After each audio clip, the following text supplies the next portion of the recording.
चले भाई, ठीक है, स्टार्ट करते हैं आपके आज का लेक्चर। लास्ट लेक्चर में बेटा हम लोगों ने जो देखा था, लास्ट लेक्चर में हमने मेनली पोजीशन वेक्टर पे फोकस किया था और पोजीशन वेक्टर से रिलेटेड जितने भी कॉन्सेप्ट्स होते थे, है ना, मैंने बाकायदा आपको फॉर्मूला वगैरह बना करके दिया था और एक लास्ट में एक प्रॉब्लम करवाया था जिसमें कोशिश करी थी हमने कि ज़्यादा से ज़्यादा प्रॉब्लम मैं आपको डिस्कस कर दूँ, है ना, तो मैंने किए थे आपसे। अब देखिए, अब आज का लेक्चर जो है हमारा, आज का लेक्चर स्टार्ट करते हैं बेटा हम लोग पैरेलल वेक्टर से, जो मैंने लास्ट क्लास में ही बोला था कि मुझे याद दिलाइएगा। तो अपन लोग यहाँ पैरेलल वेक्टर से देखते हैं। अब देखो, मैंने पैरेलल वेक्टर को इसलिए संभाल के रखा था, कई लोग क्या करते हैं पैरेलल वेक्टर को पहले पढ़ा देते हैं, मैंने उसको थोड़ा सा रोक लिया था अभी, इसलिए रोका था उस चीज़ को, क्योंकि अब जब आपने यूनिट वेक्टर समझ लिया, पोजीशन वेक्टर समझ लिया, तो अब पैरेलल वेक्टर आए हैं ना, तो अब मैं उसके साथ में तुम्हें प्रॉब्लम्स करवा सकता हूँ, उसको समझा सकता हूँ ज़्यादा बेहतर तरीके से उसकी बजाय, ठीक है। तो जरा ध्यान से समझिएगा, है ना। देखते हैं बेटा कि पैरेलल वेक्टर्स क्या होते हैं, एंटी पैरेलल क्या होते हैं, ध्यान से समझना, ये एक इंपॉर्टेंट टॉपिक होता है। पैरेलल वेक्टर और एंटी पैरेलल वेक्टर्स जो होते हैं बेटा, वो एक इंपॉर्टेंट टॉपिक है हमारा, ठीक है। चलिए नोट करिए, आते हैं अपन पैरेलल वेक्टर पे कि पैरेलल वेक्टर क्या है।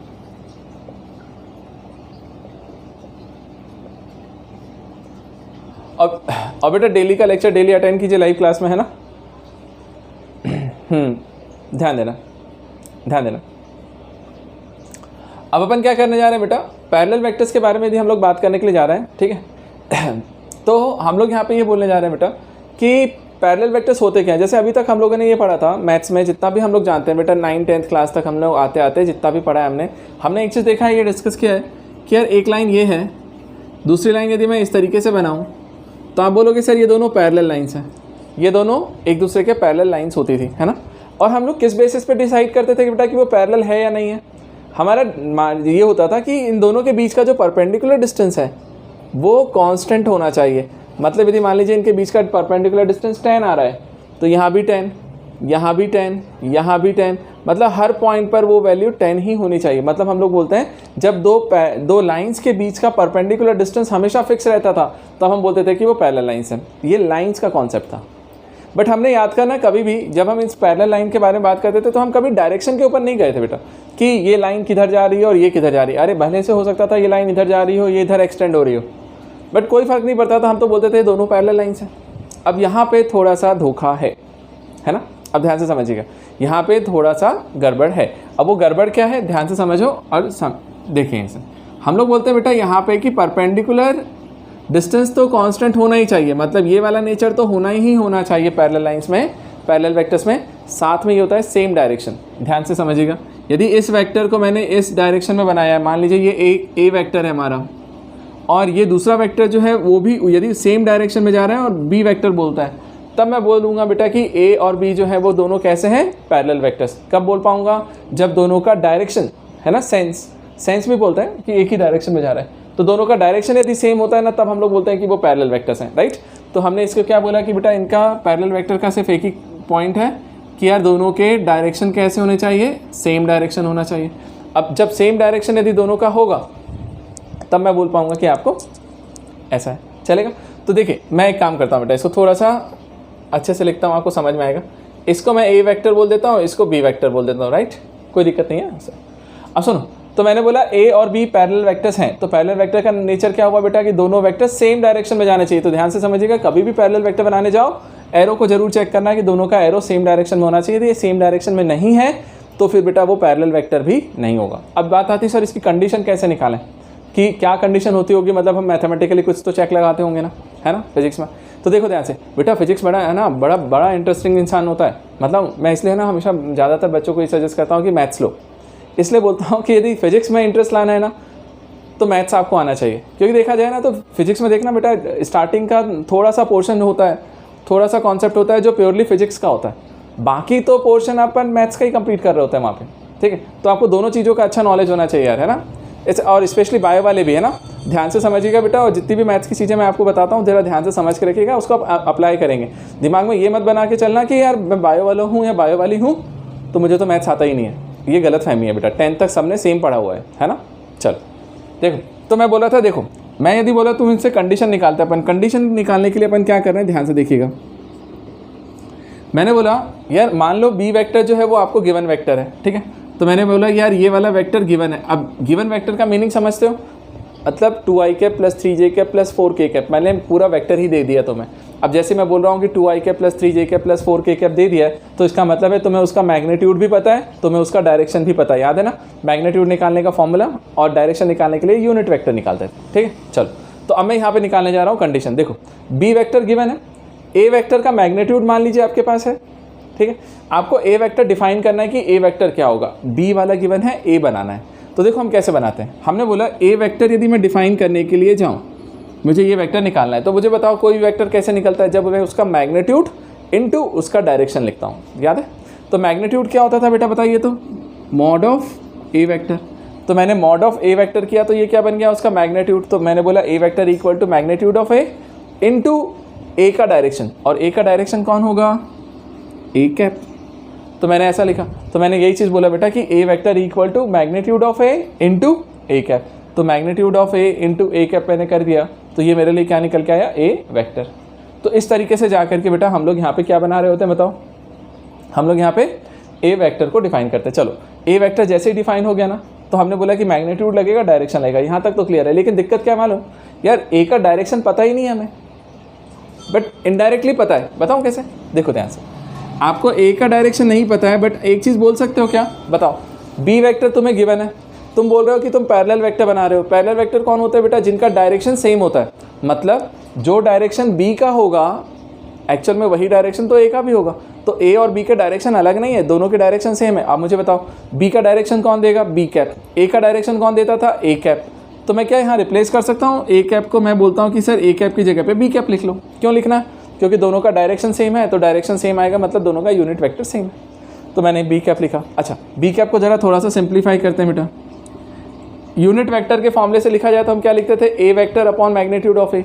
तो बी कैप को क्या लिखेंगे, B vector upon magnitude of B. याद आया फॉर्मूला, तो हमने लिखा B vector upon magnitude of B, right बेटा। अब जरा इनको अरेंज कर लीजिए।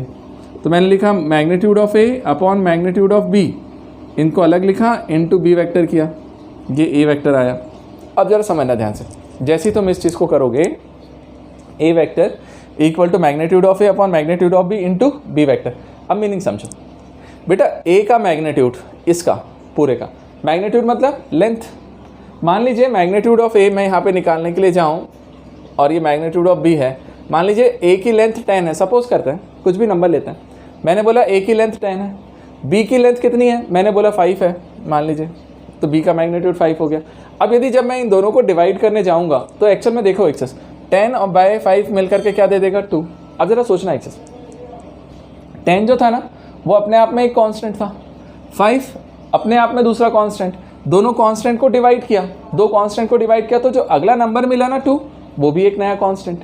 तो मैं क्या बोलने जा रहा हूँ यार, ये दोनों को डिवाइड करूँगा तो एक नया कांस्टेंट ही तो मिल रहा है। मतलब मैंने क्या किया, मैंने बोला कि ये जो पूरी चीज़ है ना वो कोई ना कोई कांस्टेंट हो रही होगी, कांस्टेंट।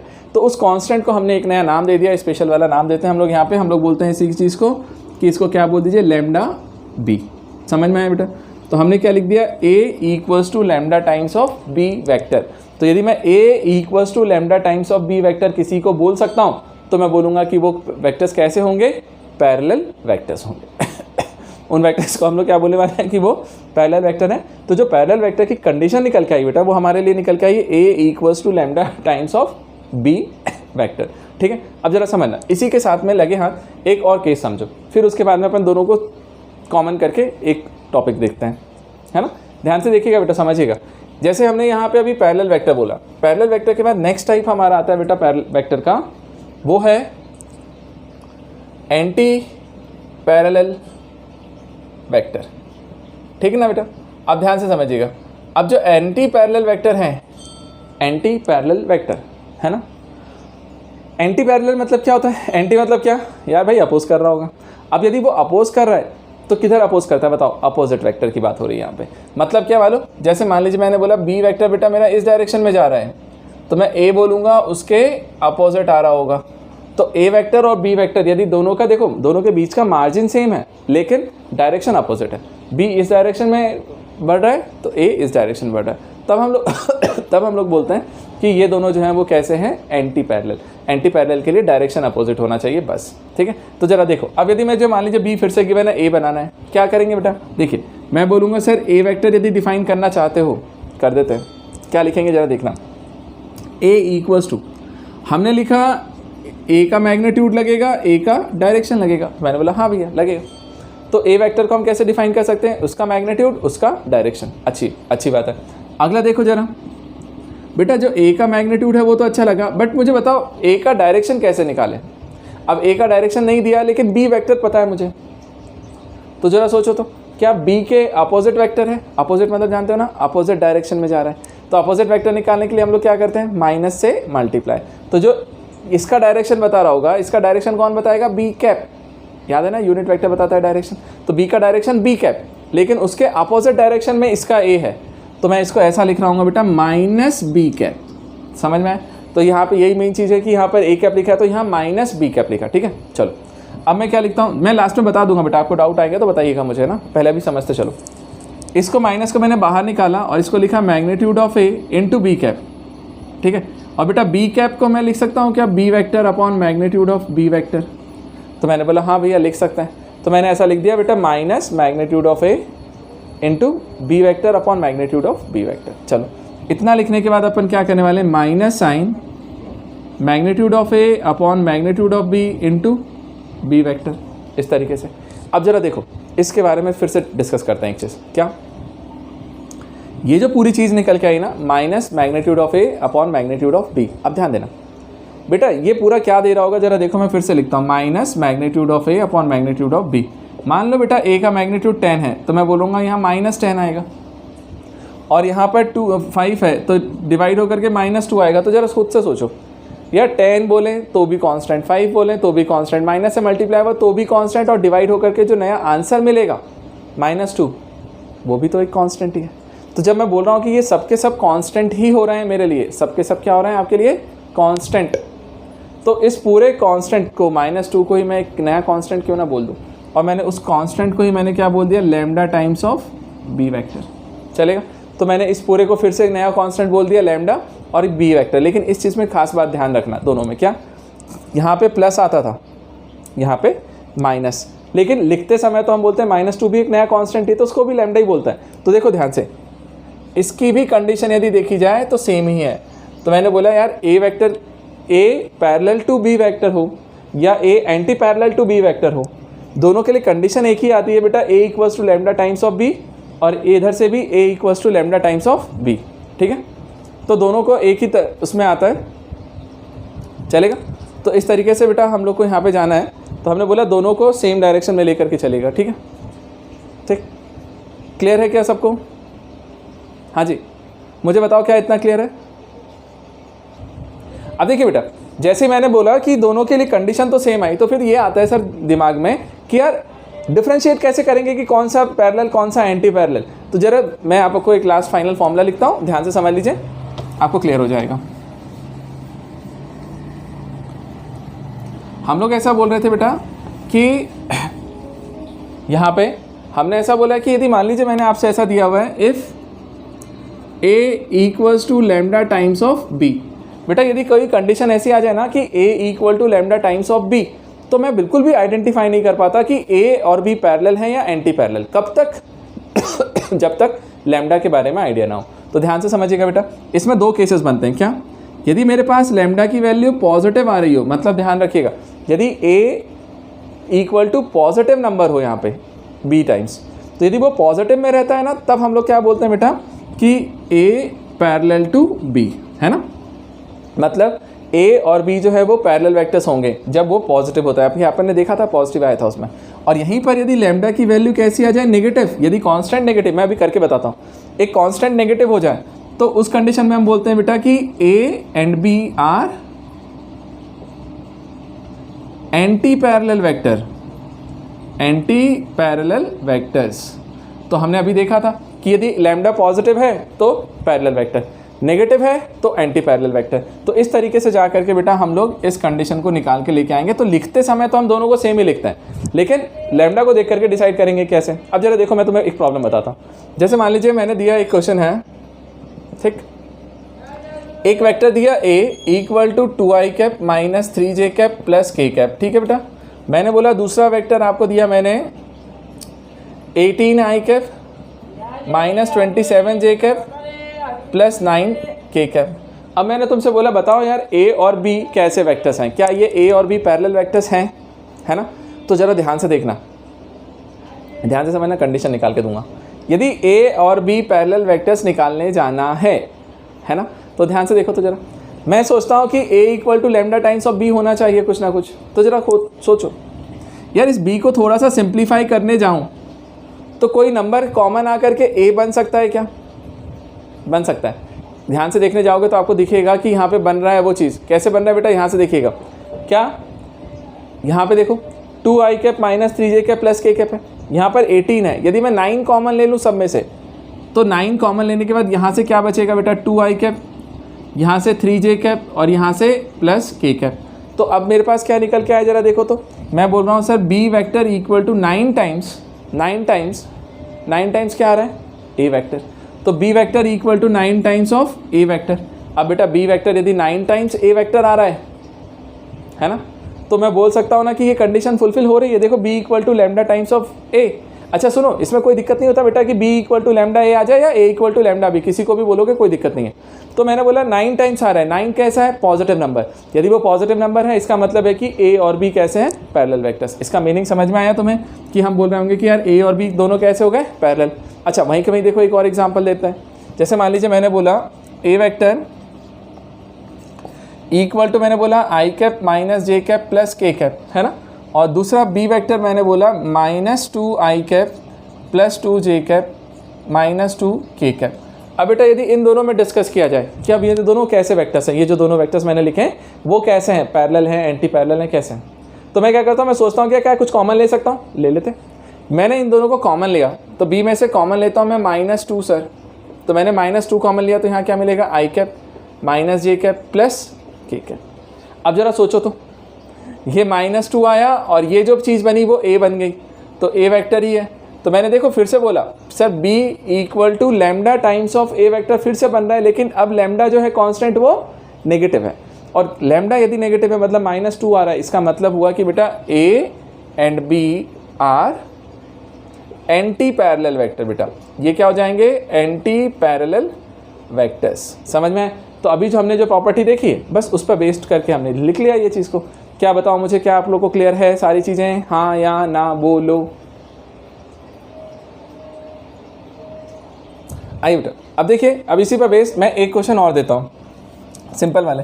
बेटा इन पर बहुत अच्छे अच्छे क्वेश्चंस भी बनते हैं, लेकिन मैं अभी उन पे नहीं जा रहा क्योंकि हम अभी फिजिक्स में पढ़ रहे हैं। मैथ्स में होते तो मैं आपको बहुत वैरायटी के क्वेश्चंस करवाता हूँ, बट यहाँ पे बेटा हम फिजिक्स में है तो हमें सिर्फ नॉलेज लेना है, थोड़े बहुत क्वेश्चंस करके निकलना है। जब मैथ्स में आप पढ़ने आओगे तब आपको बताएंगे ना इसमें कितना क्वालिटी है, ठीक है? अब देखो एक क्वेश्चन और लिखता है यहाँ पे ना, क्या लिखा मैंने, एक प्रॉब्लम देता है। Find a vector parallel to i cap minus 2j cap plus 3k cap and whose magnitude is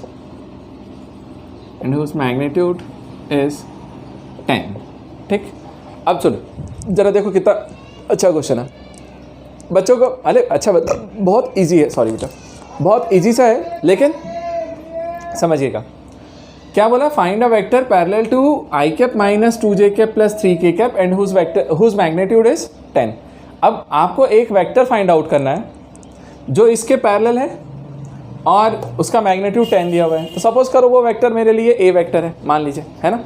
तो देखिए एक वेक्टर को, तो चलो मैं इसका सॉल्यूशन लिखता हूँ, ध्यान से समझना है ना। जो वेक्टर आपको गिवन है ना ये वाला, इस वेक्टर को मान लीजिए आप a वेक्टर थोड़ी देर के लिए, ठीक है, मान लिया हमने a है। तो a वेक्टर क्या दे दिया बेटा, i cap minus 2j cap plus 3k cap, ठीक है। चलो यहाँ तक हो गया। दूसरी चीज़, इसके पैरेलल वेक्टर बनाना था ये वाला, ठीक है।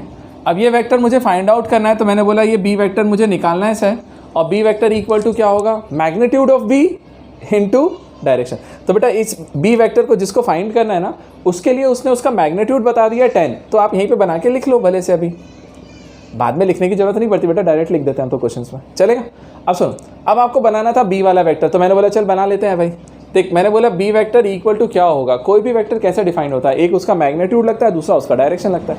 तो मैंने क्या बोला, देख इसका मैग्नीट्यूड डाल, मैग्नीट्यूड ऑफ b इनटू इसी का डायरेक्शन, तो बी का डायरेक्शन कौन देगा, बी का यूनिट वेक्टर, मतलब बी कैप कर दिया। अब जैसे मैंने ये चीज़ किया तो बताओ मुझे मैग्नीट्यूड ऑफ बी कितना आ रहा होगा सर, 10, ये आ गया। अब बात आई बी कैप कैसे निकालोगे, याद आ रहा है बी कैप का फंडा, याद करना। बी कैप को हम कैसे लिखते हैं बेटा, B vector upon magnitude of B vector, याद आ गया। अब ये चीज़ तुम कैसे निकाल सकते हो जरा देखना, बी वेक्टर, सॉरी बेटा एक सेकंड रुको, ये जो बी कैप है ना, बी कैप आप एक स्टेप और बढ़ा लीजिए। हमने बी का डायरेक्शन लिखना था, तो बी का डायरेक्शन और ए का डायरेक्शन तो सेम ही है क्योंकि पैरेलल है और एक गिवन है, तो मैं क्यों ना ए कैप लिख दूं इसे, ठीक है। तो मैंने इसको ए कैप लिखा और ए कैप लिखा, और ए कैप लिखेंगे तो हम क्या लिखेंगे बेटा, a vector upon magnitude of a vector, इसको इस तरीके से तोड़ दिया। और देखो ना ए वेक्टर तुम्हें दिया हुआ है तो लिख दो बेटा उनकी वैल्यू। ए वेक्टर की जगह पे क्या लिखोगे, i cap minus 2j cap plus 3k cap, है ना। और अपॉन में मैग्नीट्यूड, तो मैग्नीट्यूड कैसे निकालते थे याद है, under root of I cap के कोफिशिएंट का स्क्वायर, कितना है, कुछ नहीं है तो 1 है, तो 1 का स्क्वायर प्लस जे कैप के कोफिशिएंट मतलब -2 का स्क्वायर और के कैप का 3 स्क्वायर। अब जस्ट सॉल्व कर लीजिए ना यार, कितना आ रहा है, यहाँ से ये 10 हो गया, अपॉन में ये कितना हो रहा होगा बेटा, 1 + 9 10 + 4 14, तो √14 ये आ गया ऐसा। और यहाँ पे हम लोग लिख देंगे इनटू में आपके पास क्या आ रहा है, i cap minus 2j cap plus 3k cap. तो ये जो वेक्टर निकल के आया ना बेटा, ये आपका कौन सा वेक्टर हो गया, बी वेक्टर। तो कोई तुमसे बोलता है कि बी वेक्टर बताओ कि बी वेक्टर क्या आएगा, तो हम सिंपल लिखेंगे 10/√14। अब सॉल्व कर लीजिएगा इसके आगे जो भी करना है, इनटू ये, मतलब अच्छे से लिखना चाहो तो आप ऐसा कर सकते हो कि इसको और अंदर मल्टीप्लाई कर देना। मतलब क्या लिखना चाहोगे, आप लिखोगे 10/√14 आई कैप माइनस 20/√14 जे कैप प्लस 30/√14 के कैप। तो इस तरीके से निकालोगे तो आपको बी वेक्टर निकल के आएगा। अब मुझे बताओ क्या आपको समझ में आया, प्रॉब्लम समझ में आया, यदि ये समझ में आया मतलब तुम्हें प्रॉपर्टी क्लियर है। हाँ जी, अब क्लास को ध्यान से समझना, ठीक है। तो पैरेलल वेक्टर मैंने आपको समझा दिया। अब पैरेलल वेक्टर समझाने के बाद में बेटा अपना अगला टारगेट जो है वो है रिजल्टेंट ऑफ 2 वेक्टर्स, ठीक है, मेन वाला कॉन्सेप्ट, जिस पर बेस्ड काफ़ी अच्छे अच्छे क्वेश्चंस भी देखेंगे हम लोग थोड़े से यहाँ पे फिजिक्स में, और मज़ा भी बहुत आएगा। मतलब मज़ा क्या आएगा, मतलब अच्छा वाला पार्ट होता है कि वो पीछा नहीं छोड़ेगा तुम्हारा। अब इसको ध्यान से समझना भाई, है ना। किसी को भी कोई भी डाउट हो तो मुझे क्लियर करना, बीच में रोकना, ठीक है। चलो आओ, हम लोग क्या बोलते हैं यहाँ पे, देखिए अपन निकालने जा रहे हैं बेटा रिजल्टेंट ऑफ 2 वेक्टर्स, ठीक है।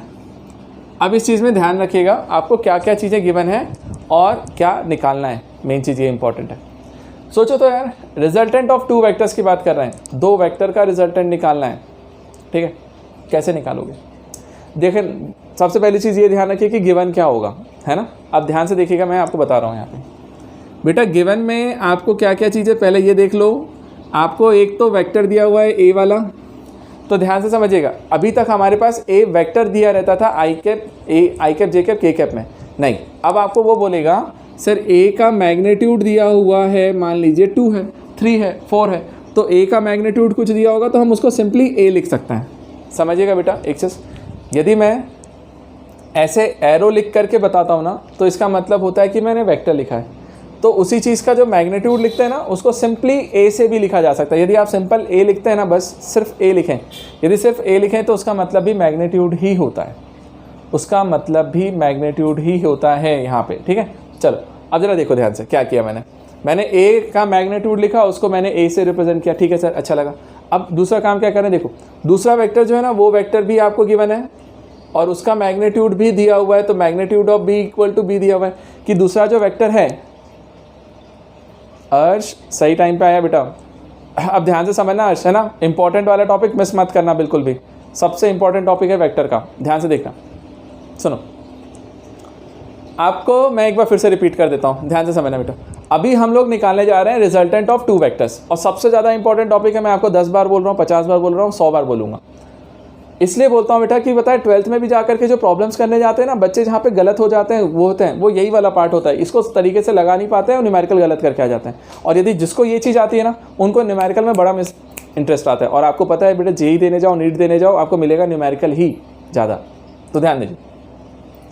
आपको यहाँ पे प्रॉब्लम में क्या दिया है बेटा, दो वेक्टर्स हैं, उनका रिजल्टेंट निकालना है। दो वेक्टर्स का रिजल्टेंट निकालने जाएं तो हम लोग क्या बोलते हैं, पहला वेक्टर जो ए दिया है, तो अब ए वेक्टर नहीं दिया है, उसका मैग्नीट्यूड दिया है। उसने बोला कि ए वेक्टर का मैग्नीट्यूड 2 है, बी वेक्टर का मैग्नीट्यूड 3 है, तो आपको वेक्टर्स के मैग्नीट्यूड दिए हुए हैं, वेक्टर नहीं दिया हुआ है। और दूसरी चीज़, दो चीज़ें ये, और तीसरी चीज़ आपको दी रहती है उनके बीच का एंगल। तो इनके बीच का एक एंगल गिवन है थीटा, समझ में आए? तो यहाँ पे तीन चीज़ें गिवन होती है। क्या क्या गिवन है बेटा, magnitude of A, magnitude of B, और तीसरा angle between A and B. अब एक चीज़ का स्पेशल ध्यान रखो, हम जब इसको सॉल्व करने के लिए जा रहे हैं ना बेटा, हम जब रिजल्ट लेकर के आएंगे, हम यहाँ पर अप्लाई करेंगे कौन सा, पैरेललोग्राम लॉ। याद करिएगा, 3 लॉ थे ना रिजल्टेंट निकालने के, एक ट्राइंगल लॉ, एक पैरेललोग्राम और एक पॉलीगन। हम पैरेललोग्राम लॉ पे जा करके इसका रिजल्टेंट निकालने वाले हैं। तो याद करो एक चीज़, पैरेललोग्राम लॉ पे यदि तुम जाओगे तो तुम्हें याद होगा कि सर दोनों वेक्टर कोइनिशियल वेक्टर्स होते थे। कोइनिशियल मतलब सेम पॉइंट से स्टार्ट होने वाले होते थे। तो समझो, यदि ये सेम पॉइंट से स्टार्ट हो रहे हैं तो ये वेक्टर भी मेरा बाहर जा रहा है, ध्यान रखना इस चीज़ का। दूसरा वेक्टर भी मेरा यहाँ से बाहर जा रहा है, और जब ये दोनों वेक्टर बाहर जा रहे हैं ना, लीविंग है, उनके बीच का एंगल होता है थीटा। तो सबसे पहले थीटा निकालने से पहले एक बार ज़रूर सोच लेना कि दोनों वेक्टर बाहर जा रहे हैं या नहीं जा रहे हैं। यदि दोनों वेक्टर बाहर नहीं जा रहे होंगे ना, तब उसको थीटा मत बोलना। मतलब हम देखो, मैं एक एग्जांपल बताता हूँ। जैसे मान लो मैंने ये बोला एक वेक्टर ये है, ठीक है, दूसरा वेक्टर मैंने बोला ये था, बट इसका डायरेक्शन मैंने इस तरीके से बोल दिया, ठीक। अब ज़रा सोचो, अब मैंने बोला इन दोनों के बीच का एंगल ये है, मान लीजिए 60 डिग्री, मैंने आपको 60 डिग्री दिया। अब बच्चा क्या करता है मालूम है, थीटा की जगह पे 60, उसको लगता है कि सर ए है बी है, दोनों के बीच का एंगल 60 है, हो गया मेरा काम, 60 लिख दिया। सोच के देख क्या सही है ये, मेरा आंसर है गलत है। क्यों गलत है मालूम है, ध्यान से समझना, आंसर गलत हो जाएगा। क्यों, देखो ना बेटा, ये वेक्टर बाहर जा रहा है, ये वेक्टर अंदर आ रहा है, उनके बीच का एंगल है 60, जबकि मुझे मालूम था कि थीटा कौन सा होना है, जब दोनों वेक्टर बाहर जाए ना उनके बीच का एंगल 60 होता है, थीटा होना था। तो मैंने बोला ये गड़बड़ है, तो इसको इलाज कैसे करें। तो देखो ध्यान से, ये जो वेक्टर इन करता हुआ आ रहा है ना बेटा, इसको क्या करना, इसको आगे एक्सटेंड कर लो, ये भी तो उसी वेक्टर का पार्ट है ना ऐसा। तो अब ये देखो, अब यही वाला वेक्टर यहाँ से बाहर निकलता हुआ दिख रहा है। अब इस पॉइंट से जरा फोकस करो, इस पॉइंट से देखोगे तो ये वेक्टर भी बाहर जा रहा है और ये वेक्टर भी बाहर जा रहा है। तो मतलब तुम्हें एंगल जो देखना था ना, वो एक्चुअल में ये वाला एंगल देखना था, जब दोनों वेक्टर्स बाहर जा रहे हैं, लिविंग है। तो दोनों वेक्टर बाहर जा रहे हैं, तो सुनो, आपको प्रॉब्लम में दिया क्या सा एंगल था, 60 डिग्री।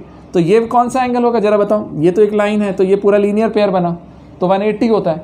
तो 180 में से 60 को माइनस कर दो, 180 में से 60 को माइनस कर दोगे तो ये आंसर आ रहा होगा 120। समझ में आए? तो इस कंडीशन में हाँ बेटा, तो ये अपन को यहाँ पर जब हम फॉर्मूला निकालेंगे ना, जो भी उसमें जो थीटा आएगा ना, उसकी जगह पे हमें 120 लिखना होना चाहिए, लेकिन बच्चे क्या लिख कर के आ जाते हैं 60। अब 60 लिख कर क्या आएगा, आंसर गलत हो जाएगा, 120 लिखोगे सही हो जाएगा। तो ये चीज़ दिमाग में क्लियर होनी चाहिए।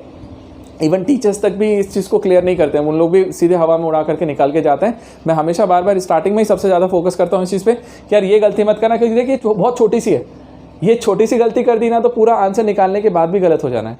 तो सबसे पहले तो उस चीज़ को हटाओ जहाँ पे मिस्टेक होती है। तो मुझे सबसे पहले ये क्लियर करिए, क्या आपको ये कॉन्सेप्ट समझ में आया कि थीटा कौन सा वाला लेना है, तो वो गलती मत करना। तो अब मैं डेरिवेशन पे चलता हूँ, थोड़ा सा टाइम लूँगा, डेरिवेशन के लिए बड़ा है और समझने वाला है, और बोर्ड में आने लायक भी होता है डेरिवेशन इसके काम का, और कॉम्पिटिटिव में तो बहुत ही ज़्यादा इंपॉर्टेंट है, जेईई नीट में। चलिए क्लियर है मतलब सबको, है ना। आइए ठीक है, अब चलते हैं अपन इसके डेरिवेशन पे। आइए अब अपन रिजल्टेंट निकालने जा रहे हैं बेटा, ध्यान से देखिएगा, समझिएगा, ठीक।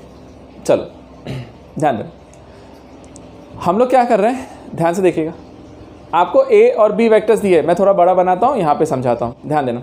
सबसे पहले ओके तो ध्यान से देखा, सबसे पहले मैंने यहाँ पे क्या किया, मैंने ए वेक्टर बनाया, और इस ए वेक्टर का मैग्नीट्यूड आपको दे करके रखा है वह उसने ए। तो मैंने बोला था ना तुम्हें मैग्नीट्यूड ऑफ ए लिखें या ए लिखें, बात एक ही है, जैसा लिखना हो वैसा लिखो, ठीक। चलो ए वेक्टर ये दिया हुआ है, दूसरा वेक्टर बी है, तो बी वेक्टर यहाँ से इनिशियल वाला ही है, को इनिशियल, तो यहीं से स्टार्ट होगा।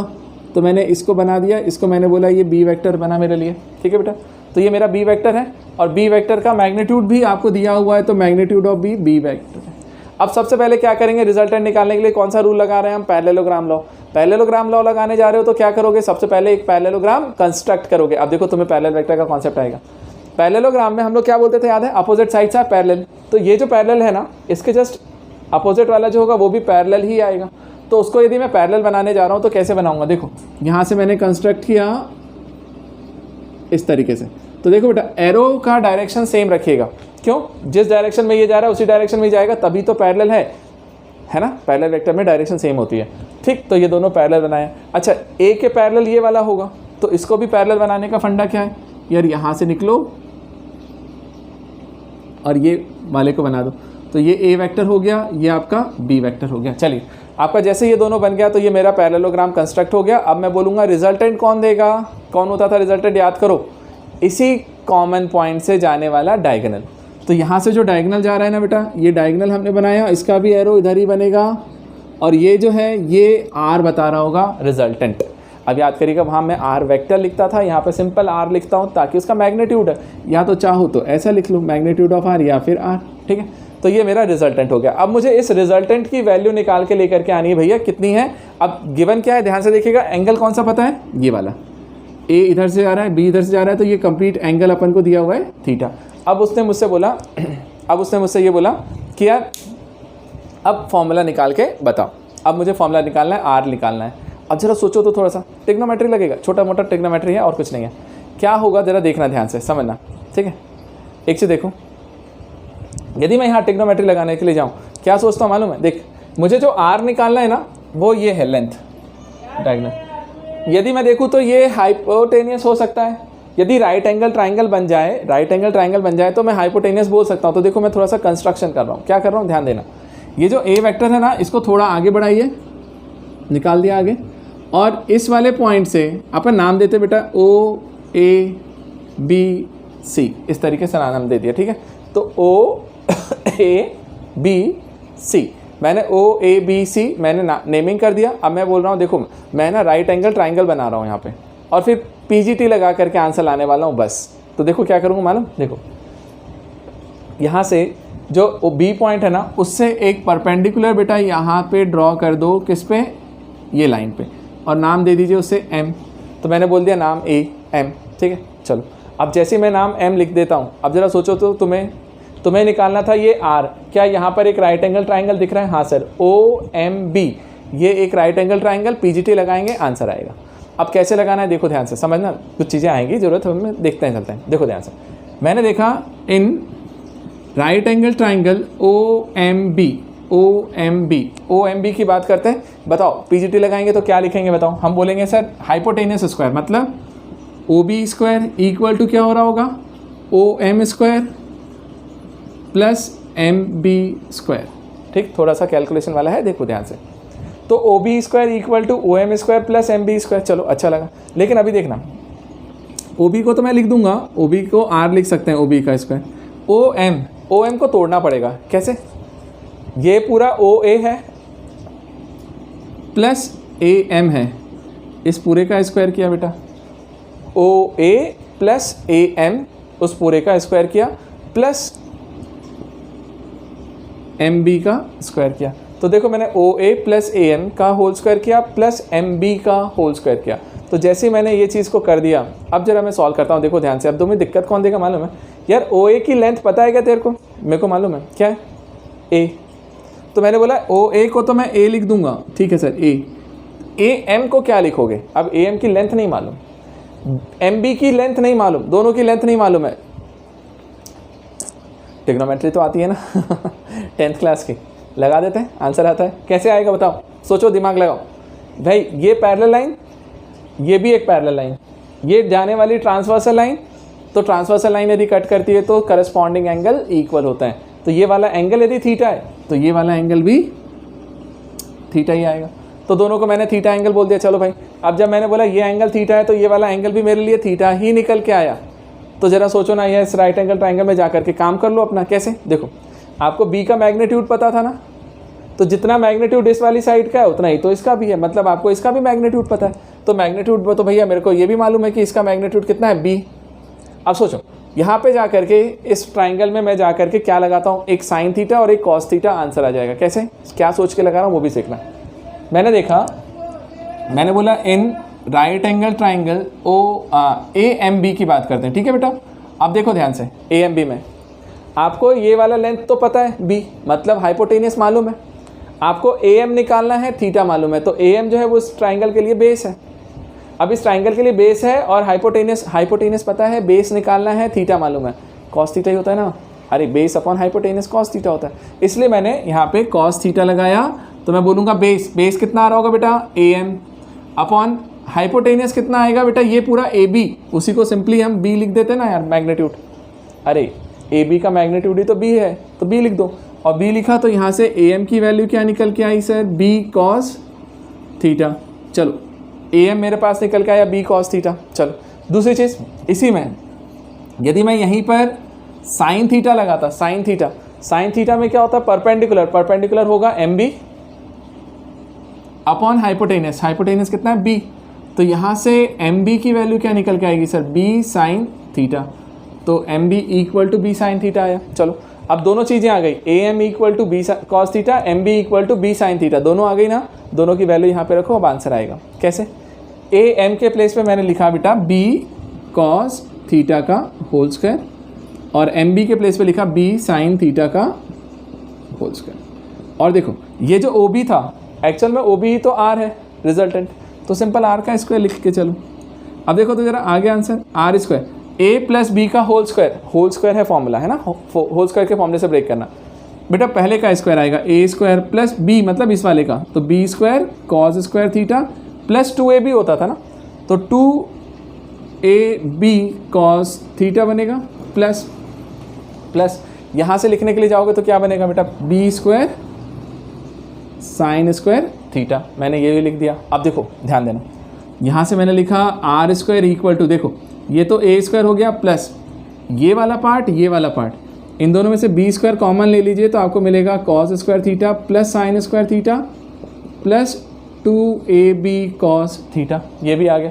अब क्या करें बोलो आंसर, अब आंसर आया मेरे पास, देखना यहाँ से R square equal to A square plus बेटा B square cos square theta plus sine square theta 1 होता है, तो निकला B square plus 2AB cos theta, तो ये R स्क्वायर आया, तो बेटा R की वैल्यू क्या हो जाएगी, फाइनली फॉर्मूला आ गया, क्या है, A square plus B square plus 2AB cos theta, तो R equal to under root A square plus B square plus 2AB cos theta, under root A square plus B square plus 2AB cos theta जो निकल के आ रहा है ना बेटा, वो मेरे लिए क्या आ गया, R मतलब रिजल्टेंट का फॉर्मूला। तो रिजल्टेंट का रियल फॉर्मूला हमारे पास ये होता है, ठीक है। तो ये रिजल्टेंट निकालने का आया। अभी ज़रा पहले मुझे बताओ कि आपको ये क्लियर है, तो फिर मैं इसमें डायरेक्शन बताता हूँ, और डायरेक्शन बताने के बाद में फिर आपको केसेस समझाता हूँ इसके।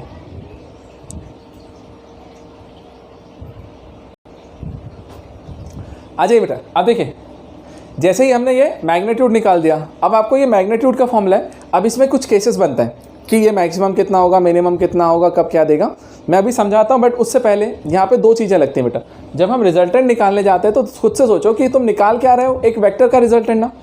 यदि वेक्टर का रिजल्टेंट निकालोगे तो आपको दो चीज़ें बतानी पड़ती हैं सर, कौन सी चीज़ें, एक तो मैग्नीट्यूड बताना पड़ता है कि लेंथ कितना है, और डायरेक्शन भी तो बताना पड़ता है कि जाएंगे किधर, समझे मेरी बात। अरे यार जाना है तुमको अपने ससुराल, पहुंच गए तुम किसी और के, हाँ समझना ध्यान से।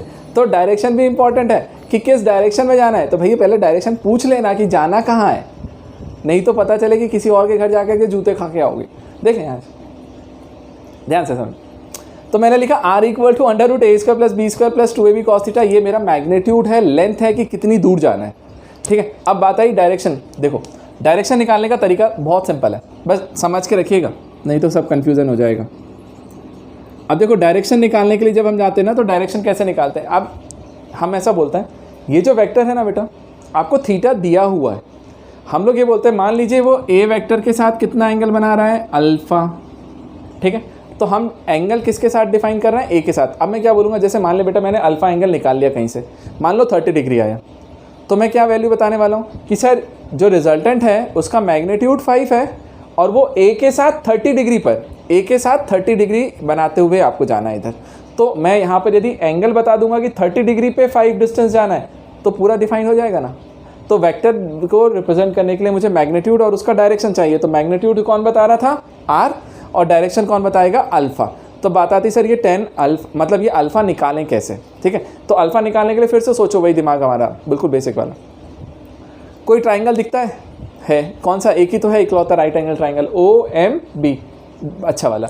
तो मैंने OMB ट्राइंगल दिया, तो देखो बेटा इन राइट एंगल ट्राइंगल OMB मुझे बताओ क्या है, tan अल्फ़ा निकालें, क्यों, परपेंडिकुलर की लेंथ भी हम निकाल ही चुके हैं, बेस भी मुझे पता ही है, तो कहीं ना कहीं मेरा काम हो जाएगा। तो मैंने बोला अल्फ़ा है तो tan अल्फ़ा निकाल लिया है, तो मैंने लिखा देख tan अल्फ़ा इक्वल टू क्या हो रहा होगा, tan अल्फ़ा क्या होगा, परपेंडिकुलर अपॉन बेस। तो परपेंडिकुलर की वैल्यू कितनी है बेटा, MB, तो MB मेरे लिए परपेंडिकुलर आ गया अपॉन बेस, बेस क्या आएगा इस ट्राइंगल का, OM, तो मैंने बोला OM मेरे लिए बेस आया।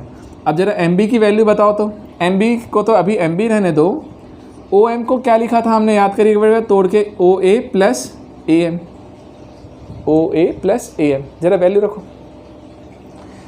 MB की प्लेस पे आप लिखोगे, MB की वैल्यू क्या थी, B साइन थीटा, लिख दिया, अपॉन में क्या आएगा बेटा, OA का मैग्नीट्यूड A था और इसका था B cos थीटा, और ये जो चीज़ निकल के आई ना, ये tan अल्फ़ा है, और यहाँ से तुम्हें डायरेक्शन मिलेगा, ठीक है, यहाँ से तुम्हें क्या मिलेगा, डायरेक्शन, कि tan अल्फ़ा इक्वल टू क्या निकल के आया बेटा मेरे पास, B sine theta upon A plus B cos theta. अब देखो कंफ्यूज मत होना, जैसे मान ले मैंने बोला था कि A का मैग्नीट्यूड 2 है, इसका 3 है, तो आप A के प्लेस पे 2 लिखोगे, B के प्लेस पे 3 लिखोगे, थीटा मैंने बोला 60 डिग्री, तो साइन 60 लिखोगे, कॉस 60 लिखोगे, तुम्हें सबकी वैल्यूज़ पता है।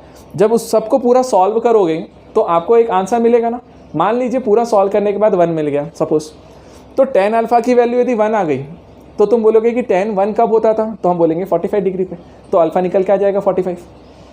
या फिर इस पूरे को सॉल्व किया, √3 आ गया, तो मैं बोलूँगा tan अल्फ़ा की वैल्यू √3 कब होती है, 60 डिग्री पे। या 1/√3 आ गया तो मैं बोलूँगा कि 30 डिग्री पे। तो जो भी होगा ना वो मैं यहाँ से इस तरीके से निकालूंगा। तो अभी कंफ्यूज नहीं होना, 10th वाले होना इसलिए समझा रहा हूँ, 12th वाले बच्चे रहते तो फिर कोई मतलब नहीं, उनको तो खुद ही पता है कि कैसे निकलना है, ठीक है। तो अभी ध्यान से समझ के रखिएगा, कोई चक्कर नहीं, हमारे पास B भी गिवन होगा, A भी गिवन होगा, थीटा भी होगा, सबकी वैल्यूज पुट करेंगे और आंसर निकाल के ले आएंगे। तो बेटा ये tan अल्फ़ा की वैल्यू आई, और इसी से अल्फ़ा डिफाइन करेंगे ना, सिंपल अल्फ़ा लिखने का एक तरीका होता है, इधर साइड जाता है तो tan इनवर्स होता है, डिवाइड नहीं करते हैं, बस इतना ध्यान रखिएगा कि हम इसको ऐसा लिख सकते हैं, alpha equal to tan inverse, इधर tan है तो इधर जाके tan इनवर्स क्या हो गया, B sine theta upon A plus B cos theta. और ये जो चीज़ निकल के आ रही ना बेटा, ये मुझे क्या दे रहा होता है, एक्चुअल में ये डायरेक्शन का फॉर्मूला है, ठीक। तो एंगल का फॉर्मूला ये निकल के आता है, बट कैलकुलेट हम यहाँ से कर सकते हैं आसानी से, ठीक है। तो आपको बस देखो, मैंने तुम्हें पूरा डेरिवेशन समझा दिया। अब ये डेरिवेशन स्कूल के बोर्ड के पॉइंट ऑफ व्यू से इंपॉर्टेंट होता है कि वो लोग पूछ सकते हैं तुमसे, बट मैं आपको सजेस्ट जो कर रहा हूँ वो चीज़ ध्यान से सुनो। मेरी बात सिर्फ इतनी सी, आपको इतना पता होना चाहिए कि गिवन क्या है, सर A और B के मैग्नीट्यूड दिए रहेंगे, उनका एंगल पता रहेगा, तब हम रिजल्टेंट क्या लिखते हैं, सीधा ये फॉर्मूला रट के रखिए कि √(a² + b² + 2ab cos theta. तो ये जो चीज़ होती है ना, ये मेरा रिजल्टेंट आता है, इसको रट लो, क्योंकि हम सीधे इसी फॉर्मूले पे जाकर के क्वेश्चंस करेंगे। और दूसरा इस फॉर्मूले को कि ये आपका एंगल बताएगा, तो tan अल्फ़ा इक्वल टू क्या होता है, B sine theta upon A plus B cos theta. इस फॉर्मूले को रट लीजिए, 2 हो जाएगा, हमारा पूरा प्रॉब्लम बन जाएगा, हमसे दिक्कत नहीं आएगी, ठीक है। तो इतना मेरा पूरा बेसिक कॉन्सेप्ट था फॉर्मूले को लाने का। अब मैं इस पर केसेस बताने वाला हूँ, 3 केस है, सिंपल बता करके आपको क्लियर करता हूँ, तब आपको मज़ा आएगा कि एक्चुअल में है क्या। मुझे बताओ क्या समझ में आया इतना। अब देखिए बेटा, अच्छा कभी यदि मान ले तुम्हारे दिमाग में आएगा कि सर A के साथ ही एंगल क्यों बताया, यदि कोई तुमसे पूछता है कि सर B के साथ एंगल बताओ कि B के साथ कितने पे है, तो यार तुम्हें पता है ना दोनों का एंगल कितना था, थीटा, तो थीटा में से अल्फ़ा को माइनस कर देंगे तो B का एंगल मिल जाएगा। मान ले ये दोनों का एंगल कितना था, 60, अल्फ़ा तुम्हारा 15 आया, तो A के साथ यदि 15 बना रहा है तो B के साथ कितना बनाएगा, 60 - 15 मतलब 45। तो सीधे आप थीटा में से अल्फ़ा को माइनस कर देंगे तो आपको B का एंगल भी मिल जाएगा कभी लगे तो, ठीक। चलो अब मैं बिल्कुल शॉर्ट में से फॉर्मूला लिख रहा हूँ और उसके केस बता रहा हूँ, ध्यान देना।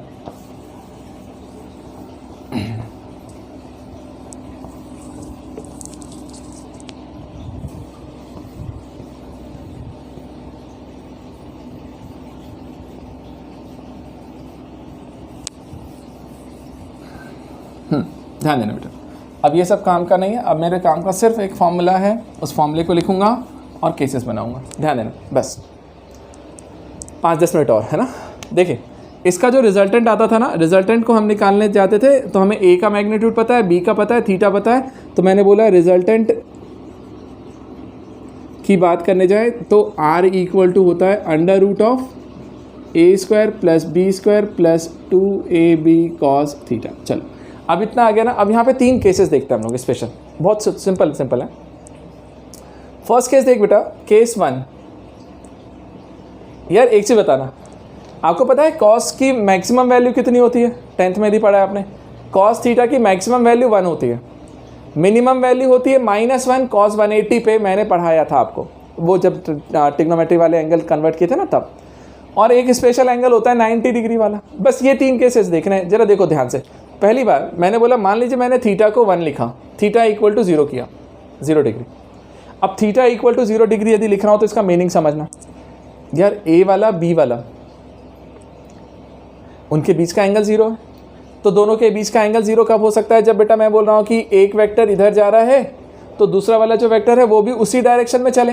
मतलब दोनों के दोनों वेक्टर्स यदि मेरे सेम डायरेक्शन में जा रहे हैं, सेम डायरेक्शन में, तब उनके बीच का एंगल 0 डिग्री होता है ना। तो मैंने बोला सेम डायरेक्शन में है तो 0 डिग्री, या फिर पैरेलल हो तो भी 0 डिग्री ही आएगा।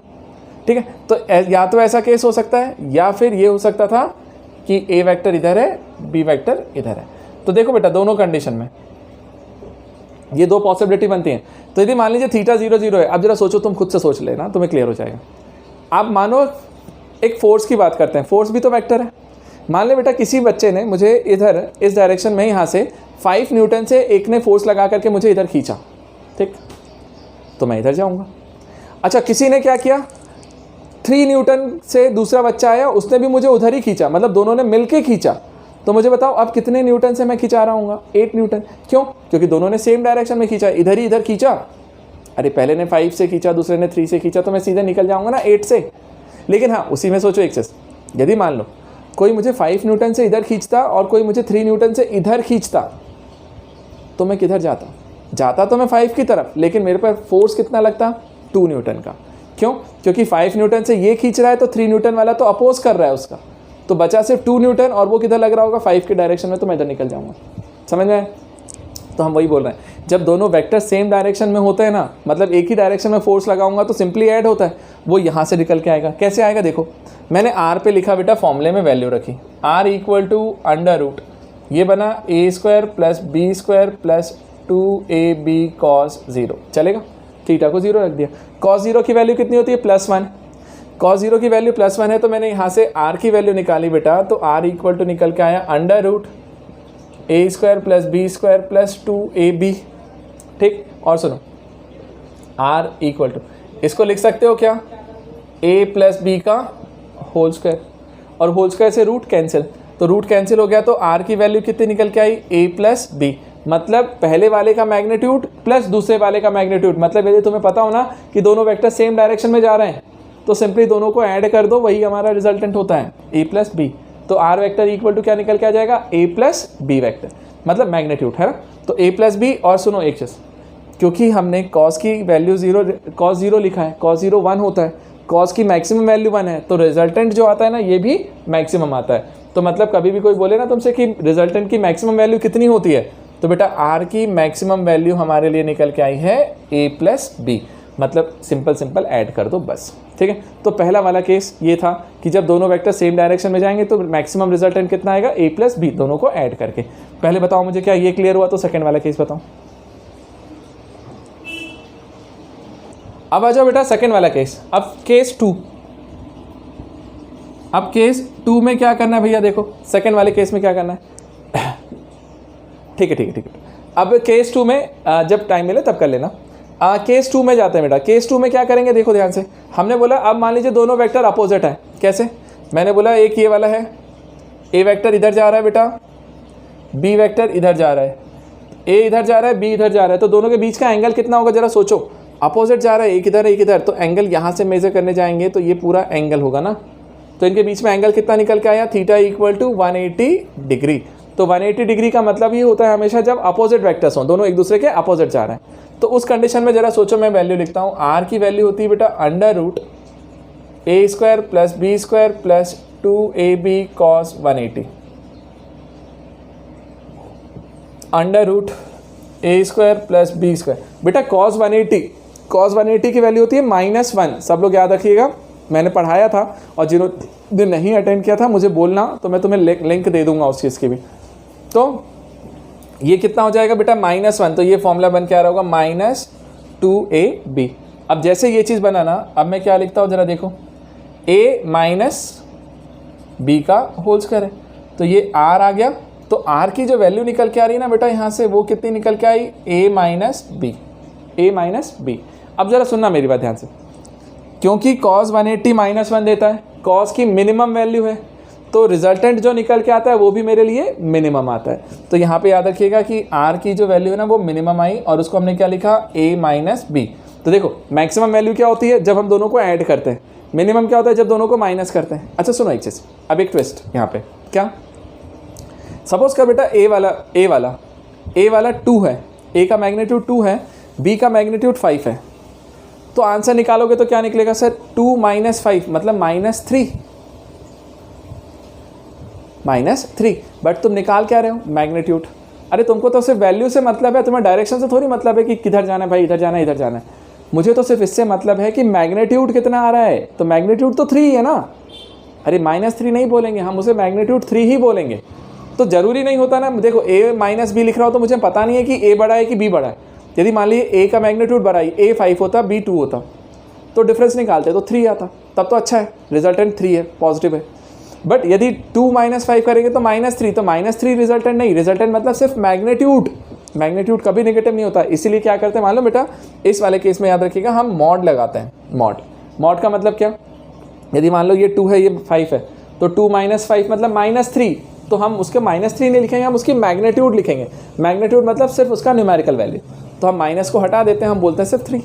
ठीक है, आप करते आए हो ना, याद है एरिया वाला टॉपिक होता था आपके पास पता नहीं तुमने पढ़ा कि नहीं पढ़ा, भगवान वाले। कोऑर्डिनेट ज्योमेट्री में एरिया ऑफ ट्राइंगल निकालते थे, और कभी यदि वो नेगेटिव आता था तो हम बोलते थे सर एरिया नेगेटिव नहीं होता, तो हम मॉड लगा देते थे, हम बोलते थे पॉजिटिव वैल्यू लिखेंगे। सेम फंडा यहाँ पे। तो बस इतना ध्यान रखिएगा कि मिनिमम वैल्यू कितनी आई, मॉड a माइनस बी। और एक अब स्पेशल केस देख लो बस, तीसरा केस है केस 3। वो क्या निकलता है बेटा, यदि मान लीजिए a वेक्टर इधर है, b वेक्टर इधर है, देखो दोनों को मैं बाहर निकाल रहा हूँ ना, बाहर निकालते हुए, और इनके बीच का एंगल थीटा है, तो एक ये स्पेशल एंगल होता है 90 डिग्री। मतलब यदि a और b म्यूचुअली परपेंडिकुलर वेक्टर्स हो तब, मतलब a vector perpendicular to b हो, तो मुझे बताओ उस कंडीशन में क्या निकलेगा, r की वैल्यू आएगी √a² + b² + 2ab cos 90। cos 90 कितना होता है, 0, तो ये पूरा पोर्शन गया, तो आपको मिल रहा होगा √a² + b²। तो यहाँ पर रिजल्टेंट की वैल्यू जो निकल के आती है ना, वो √a² + b² है। अब सुनो, सबसे मैक्सिमम वैल्यू a + b, सबसे मिनिमम वैल्यू a - b, और उनके बीच की वैल्यू होती है ये, उनके बीच में ही आएगा, उससे बड़ा कभी नहीं आएगा। आप एक नंबर लेकर के देखो, चलो मान लो मैंने लिखा, अपन ऐसा कुछ बनाते हैं जिससे मिल जाए, 3 और 4 ले लेते हैं, 3 और 4 ले लें। चलो यदि मान लीजिए a 3 है b 4 है, तो 3 + 4 कितना हुआ, 7, मतलब मैक्सिमम रिजल्टेंट कितना आ सकता है, 7। 3 - 4 करेंगे तो -1, मैग्नीट्यूड लोगे तो 1, मिनिमम आएगा 1, तो सर रिजल्टेंट की मिनिमम वैल्यू 1, मैक्सिमम वैल्यू 7। अच्छा यहाँ रख के देखो, 3 का स्क्वायर 9, 4 का स्क्वायर 16, 16 + 9 25, 25 का रूट 5, तो a की वैल्यू, r की वैल्यू कितनी आई, 5। अब जरा सोचो, क्या ये 5 1 और 7 के बीच में है, हाँ 1 और 7 के बीच में 5 आता है। इसका मतलब याद रखिएगा कि ये जो वैल्यूज़ आएंगी ना, जितनी भी रिजल्टेंट निकलेंगे, वो सारे के सारे बेटा इन दोनों के बीच में ही होते हैं। तो रिजल्टेंट की वैल्यूज़, रिजल्टेंट की जो वैल्यू होती है ना बेटा, ध्यान से समझिएगा, रिजल्टेंट की जो वैल्यू होती है वो हमेशा मिनिमम और मैक्सिमम के बीच में होती है। जैसे देखो, बस हो गया बेटा हमारा काम।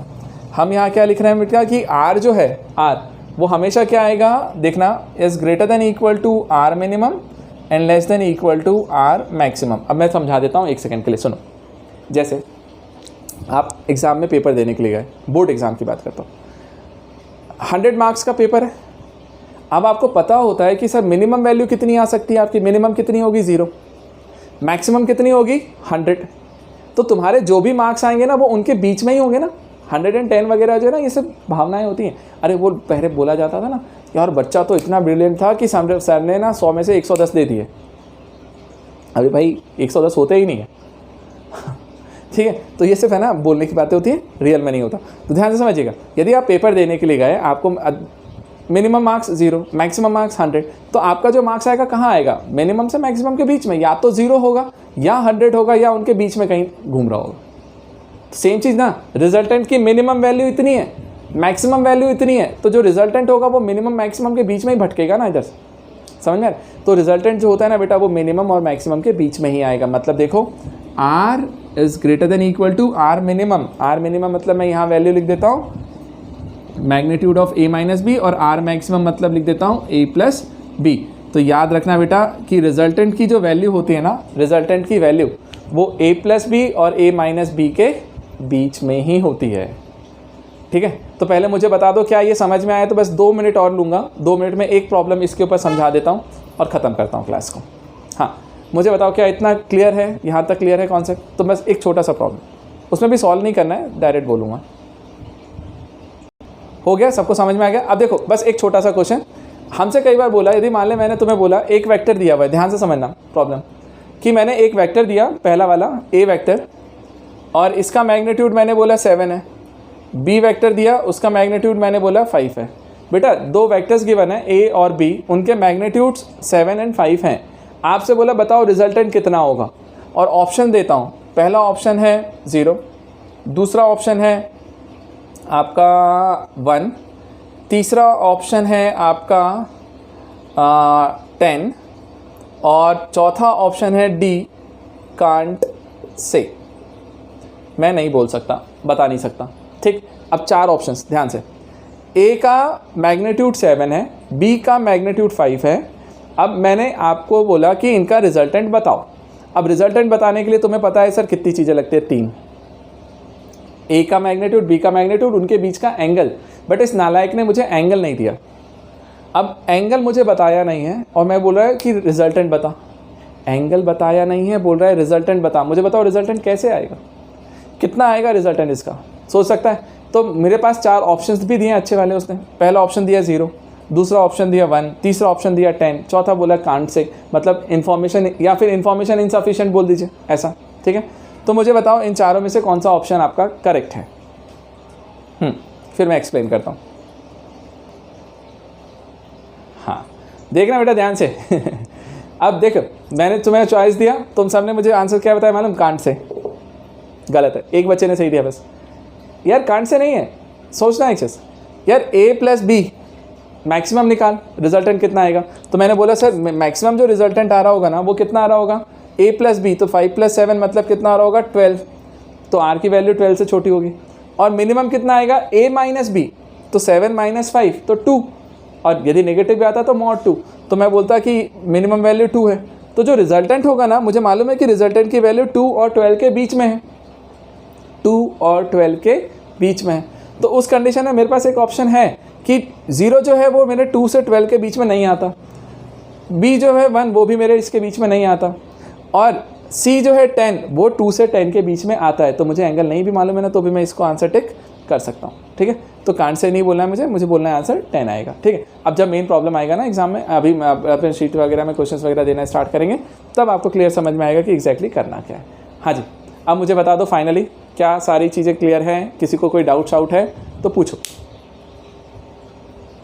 हाँ, और देखिएगा बेटा ये सारी चीज़ें ना आप करके रखो। और बेटा जिन लोगों ने अभी तक लेक्चर्स पूरे कंप्लीट नहीं किए हैं, है ना, कई लोग हैं जिन लोगों ने लेक्चर्स छोड़ते जा रहे हैं, मतलब उनको ऐसा लग रहा है कि मतलब कि हम पेंडिंग, रिकॉर्डेड है, रिकॉर्डेड में भी आपको अवेलेबल मिल रहा है, तो इसके कारण से हम बाद में देख लेंगे। बेटा वो आप सिर्फ अपना नुकसान कर रहे हो और कुछ नहीं है, क्योंकि पता है वो रिकॉर्डेड है ना, इतना पेंडिंग हो जाएगा ना कि आप कर नहीं पाओगे कवर, और फिर लाइव में आ ही नहीं पाओगे। अच्छा, लाइव क्लास का फ़ायदा क्या है कि आपके जो भी डाउट्स हैं, छोटे मोटे भी डाउट्स होते हैं थोड़े बहुत भी, तो हम तो यहीं के यहीं क्लियर कर लेते हैं ना यार, ठीक?